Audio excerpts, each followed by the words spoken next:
Okay, the Chronos Rain. I always make sure that I really loosen these up, because if you jam your foot in early and you catch yourself in a tight area at the bottom here, it can be tempting to really try to force it. Just push and push and push until something goes in the hip or the hamstrings. I've actually hurt myself putting skates on before, impatiently. So these are nicely loosened up. All that. So I'll give that a nice crank here.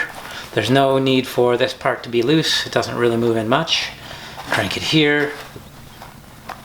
Crank it here. And then when I start to get to the meat of the skate, or the meat of the foot, where I start to really feel the compression, I'll go firm, but I won't really crank much. These are waxed laces, so with waxed laces, you can crank up on one area. Needs a little bit here. You can crank up on one area, loosen up on the other, and then crank on another area, and it holds pretty much all the way through uniformly. So let's backtrack a bit. So now that I'm past the meat of the foot, I'll really crank her there, crank it there. That could be a little looser, we'll see. Quite often when I lace up and I stand up on them, things get a little bit looser. So once I'm past this area, I'm not at all shy about really cranking when I'm at the top here.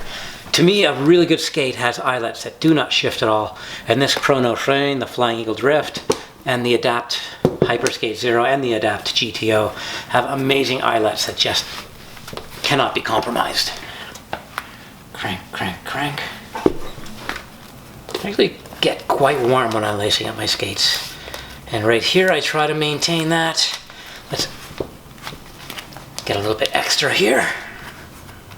And then we are laced to go. I choose to go one down so I get a decent amount of forward flexion.